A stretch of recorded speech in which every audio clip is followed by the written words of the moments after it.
Fábio, Samuel Xavier, Guga, Thiago Silva, Ignácio, Freitas, Fuentes, René, Martinelli, Hércules, Ganso, Lima, Arias, Canóbio, Germancano e Renato Gaúcho.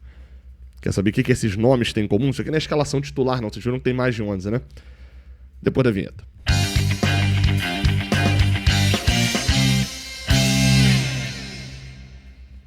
Seja bem-vindo, você guerreiro de todo o Brasil e de todo o mundo. Aqui é o canal Raiz Tricolor, eu sou Gabriel Amaral, sou jornalista tricolor. Deixa o like aqui embaixo, se inscreve aqui no canal e vamos embora pra gente poder falar bastante de Fluminense aqui nesse vídeo. Isso porque a gente começa falando sobre a decisão da comissão técnica e do Fluminense de não trazer... Não é que o Fluminense não trouxe a equipe principal pro Chile, tá? Não é que o Fluminense poupou pro Chile, não. A decisão foi de trazer, não é uma equipe também alternativa, trouxe ninguém, né?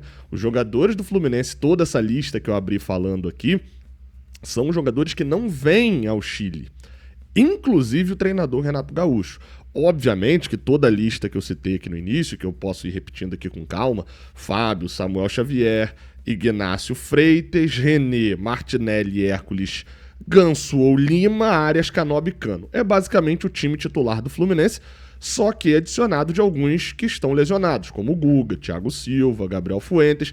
De certa maneira dá para dizer até que Ganso e Lima também estão, entre muitas aspas, né, lesionados. O Lima ficou de fora do jogo por ainda uma febre que teve, uma gripe. Quer dizer, não confirmaram se era gripe, né? Por uma febre. E o Ganso ainda tá voltando depois de muito tempo parado. Então, assim, o Fluminense não traz a sua equipe principal e mais alguns outros que estão lesionados. Mas o que mais surpreende, não trazer a equipe principal, é algo que a gente meio que já esperava. Quando o Fluminense, eu aqui já de Santiago, no sábado, abordei a questão da equipe titular, acho que foi na sexta, na verdade, que saiu esse vídeo, eu cheguei a falar, olha, gente, ou o Fluminense vai trazer pra cá, vai levar para o jogo contra o Vitória uma equipe reserva, uma equipe mista, ou então ele vai trazer para Santiago. O que poderia acontecer era o Renato poupar 2 ou 3 contra o Vitória, 2 ou 3 contra a União Espanhola. Não é muito do feitio dele isso. O Renato gosta de, às vezes, tira geral e separa tempo para poder focar só no time principal. A questão é que quando escalou os titulares contra o Vitória, eu falei, olha, muito provavelmente a gente vai ver aqui em Santiago uma equipe reserva. Com a viagem acontecendo na segunda-feira, logo depois do treino, as coisas começaram a se encaixar de não vir praticamente nenhum titular. Então, não trazer os titulares, vai lá, ainda é um pouco normal, né? Acho que isso passa um cenário de Sul-Americana de que, de fato, tá numa segunda prateleira. E é reforçado com a não vinda do Renato Gaúcho. A justificativa é de que o Renato fica no Rio de Janeiro para treinar esses profissionais, né? Treinar esse time titular. Obviamente, eu vou passar a lista aqui dos jogadores que vieram e vão ser treinados por alguém que é o Alexandre Mendes, o auxiliar do Renato. A comissão técnica como um todo vem pro jogo, tá? Quem não vem é o Renato Gaúcho que vai ficar com os titulares. Isso já aconteceu, o Renato já fez isso uma vez ou outra no Grêmio, Recopa Gaúcha, teve jogo também, se eu não me engano, do Brasileirão, uma vez que ele não fez isso porque tinha um risco de suspensão. Então, assim, não é uma novidade gigantesca. Agora, para muita gente, e acho que isso vai ser difícil de gerir com a torcida do Fluminense, a Sul-Americana está sendo rebaixada a um nível que não era para ela estar. Por outro lado, acho que o Fluminense, ou Renato Gaúcho, né, porque no Fluminense a opinião do treinador é levada muito em consideração nesse tipo de coisa. A gente viu que a opinião do Diniz era a opinião da diretoria, e depois a opinião do Mano era a opinião da diretoria, agora o Renato é a opinião da diretoria. Ou seja, não é que a diretoria impõe a opinião, é que o treinador impõe, ou pelo menos tudo que ele fala vira regra para a diretoria. E aí me parece que a escolha do Renato é Sul-Americana, a gente passa de fase, e aí no mata-mata é outra história, e Brasileirão a gente precisa pontuar bem agora. Me parece que é essa a escolha. Inclusive, na Copa do Brasil, a gente vai ter talvez um pouquinho mais de atenção, porque é um mata-mata, né, contra a Aparecidense. Mas é bem provável que a gente veja um time misto em casa contra a Aparecidense na semana que vem. E fora de casa, a depender do resultado, talvez conseguindo uma vantagem, mesmo que não muito longa, de 2-0 ali dentro de casa, leve-se uma equipe reserva para o jogo fora de casa. Então é o Renato tentando dosar. Fica no Rio para poder treinar esses titulares, e aí assim... Vamos lá, eu vou listar os jogadores que vêm ao Chile, beleza? Muitas caras novas, tá? De goleiros, nem o Fábio veio, ok? Nem o Fábio viajou. Então a gente vai ter aqui Vitor Eudes como titular, provavelmente. Tem o Gustavo Ramalho e o Kevin Vinícius. Dos três, até agora, quem eu vi que mais me agradou foi o Gustavo Ramalho, tá? Dos três aí. O Kevin eu vi muito pouco. Profissional a gente não tem referência dele. O Vitor Eudes até agora, em relação ao que eu fiz lá atrás no raio-x, ele tá melhor do que eu esperava. Mas o Gustavo Ramalho acho que foi quem mais me animou no Sub-23 que eu assisti. Então, enfim, deve ser o Vitor Eudes o titular. Ele trouxe como laterais, tá? O Júlio Fidelis, lateral direito, e dois laterais esquerdos, o Léo Jance e o Wagner. O Wagner é um pouco mais jovem, o Léo Jance já atuou pelo time principal, deve formar o time titular junto com o Júlio Fidelis, ou ele vai improvisar alguém por lá, né? Porque ele só trouxe um lateral direito, trouxe dois laterais esquerdos. De zagueiros, ele trouxe o Thiago Santos, trouxe o Manuel, e aí 3 zagueiros que vêm da base também. Gustavo Sintra, Davi Schwindt e Caio Amaral. O Davi já chegou a ter minutos no Campeonato Carioca. O Gustavo Sintra também chegou a jogar a Copinha. O Mano chegou a trazer ele também para jogar, se eu não estou enganado, a estreia contra o Sampaio Corrêa. Então, e o Caio Amaral, que, se eu não me engano, era ele que estava na lista de empréstimos do Fluminense pro América.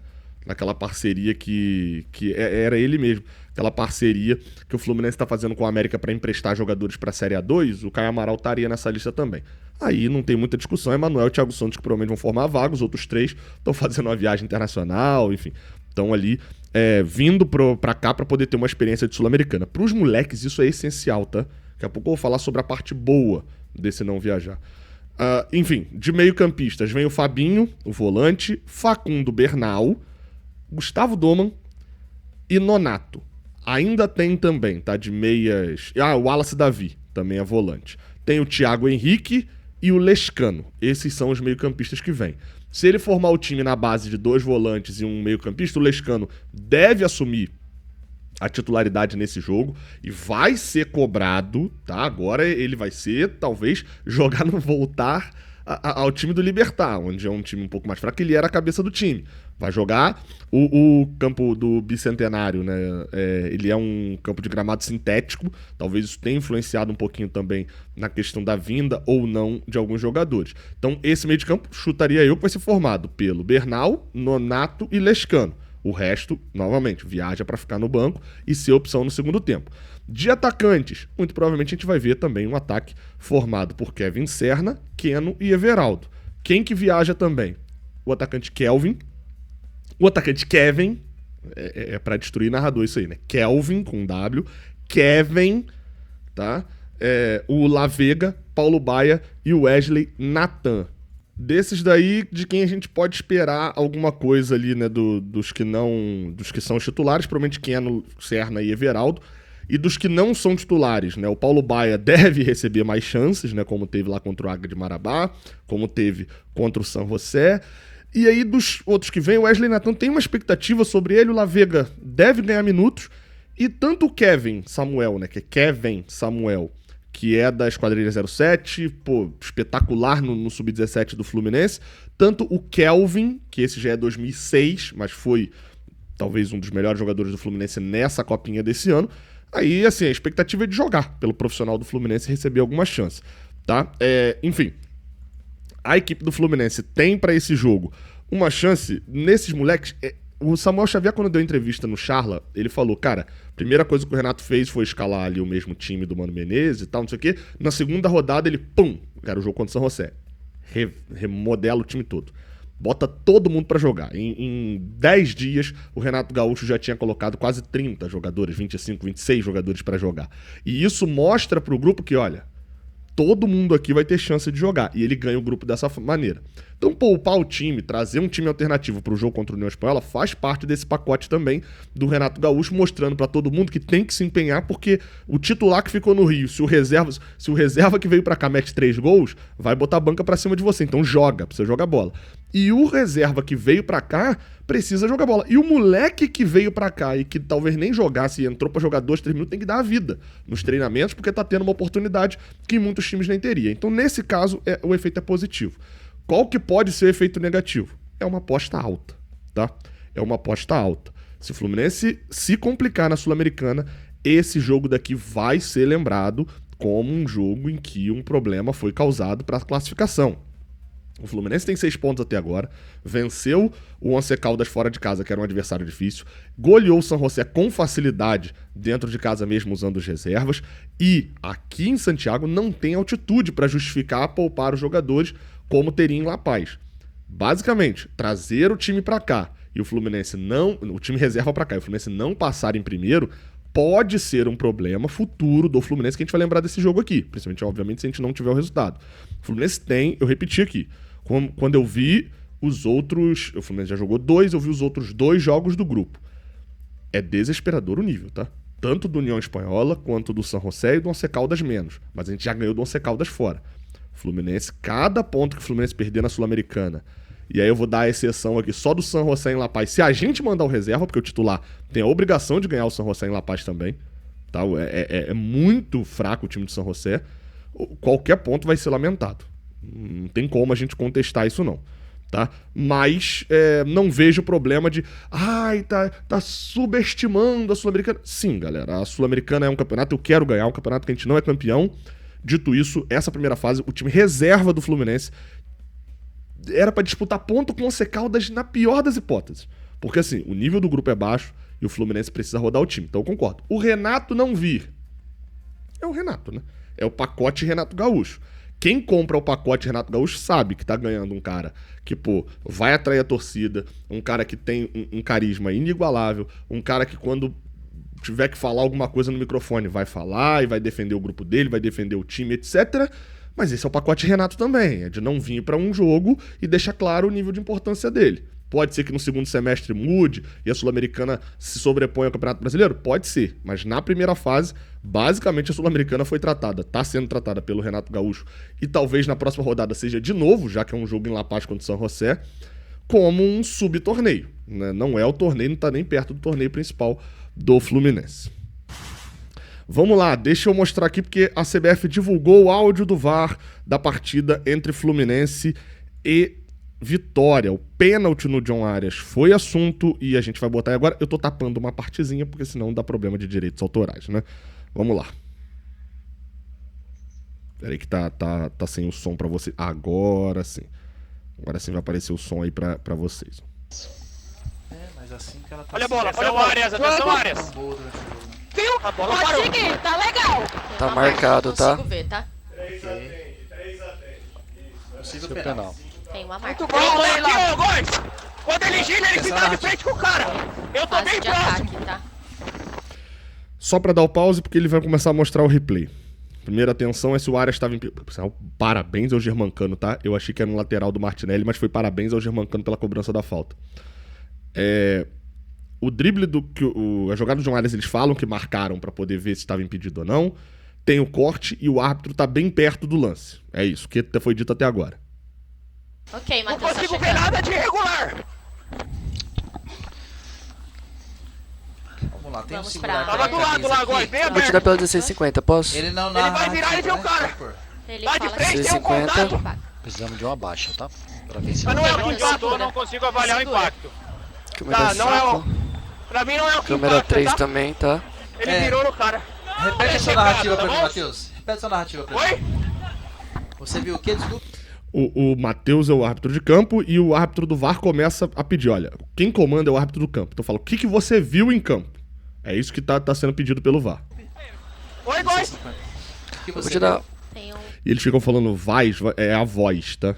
a goal line. Ah, ele tá pedindo pra você narrar. Pra mim tem um contato sim, tipo de um agarrão, mas é exatamente igual ao da outra área. Ele sente esse contato e vai. Quando ele corta, não é o que impacta. Ele sente esse contato Velocidade normal, e vai ao solo quando Essa ele aqui. vira. Velocidade normal. Ok, então a narrativa é um agarrão e um agarrão no impacto. Ok. O que você entende, Gilbert? Agora se só o capitão, Eu velho. também acho que não impacta, Oi, Góis, pode falar, impacta Tantão. pela Pode velocidade seguir, real. pode Ele seguir tem a ação de campo, tá? ele Velocidade tropeça real, dentro tá? da perna, mas Tá não é certo, por já causa foi. desse... Já foi. É que ele tá num processo de giro e isso potencializa a queda dele, tá? Então É o tem movimento Ei! de giro dele que tá levando o Vamos. corpo pra Tem esquerda. um pequeno de um pequeno Não, mas, segurar, velho, tem como a contato, narrativa não do dá pra campo fazer tem um simulação, segurão, gente. E ele entende que isso não impacta. É isso, Matheus. Tenha contato. É, os caras estão cobrando simulação. Ao vivo. Não, não é. Vai. Eu vejo um contato sim, eu tô do lado, não é isso? Parabéns, Matheus, Tá legal parabéns. lá da ponta, pode seguir. Ou seja, no final das contas, qual que foi a lógica utilizada, tá? O árbitro do VAR vê e fala, árbitro de campo, o que você viu? O árbitro de campo relata, que é a figura principal. Olha, eu vi o puxão, e eu acho que o puxão não foi isso que derrubou o John Arias. O John Arias faz o drible, já tá caindo o corpo dele, ele sente o agarrão e já se joga o corpo todo. O árbitro do VAR, neste caso, qual que é o protocolo do VAR? Pô, eu não tenho nada de novo pra mostrar aqui pro árbitro. Então não vou chamar o árbitro. Se o árbitro do VAR tivesse achado que era um lance onde o árbitro estava redondamente enganado, na interpretação dele, não, você tá falando que teve um puxãozinho que não foi, vem cá ver só o árbitro, o Arias já tá correndo pra frente, ele agarrou o cara, vem cá ver. Só que, novamente, é algo interpretativo. A confusão do pênalti vai cair sempre em o puxão do Lucas Halter é o que derruba o John Arias. Você vai ter as narrativas, que é a minha, inclusive, tá? De que o John Arias dá o corte, ele vê que não tem mais chance. Quando o Lucas Halter puxa, o corpo dele já tá tombando, ele só deixa o corpo ir. Isso pra mim é pênalti. A gente já viu 200 faltas serem marcadas assim e deveria ter dado pênalti. Mas você também vai ver a narrativa de que o Arias deu o corte, viu que tinha 4 do adversário, só um dele, sentiu o puxãozinho na camisa, dobrou o joelho e caiu. E aí, nesse caso, fica na interpretação de quem? Do árbitro. Então o VAR não chama porque o árbitro viu o lance, ele não tem mais o que ver, e ele interpretou da mesma maneira que o VAR interpretou. Se o VAR tivesse interpretado diferente e fosse flagrante, ele chamaria. É uma merda. A arbitragem brasileira, no geral, é uma merda, tá? Mas pelo menos aí o áudio do VAR esclarece o que eles pensaram por lá. E como eu falei já 200 vezes, na dúvida, ele não ia dar pro Fluminense, né? Pra mim erraram, mas a situação foi essa daí do VAR. Tamo junto, até a próxima, valeu.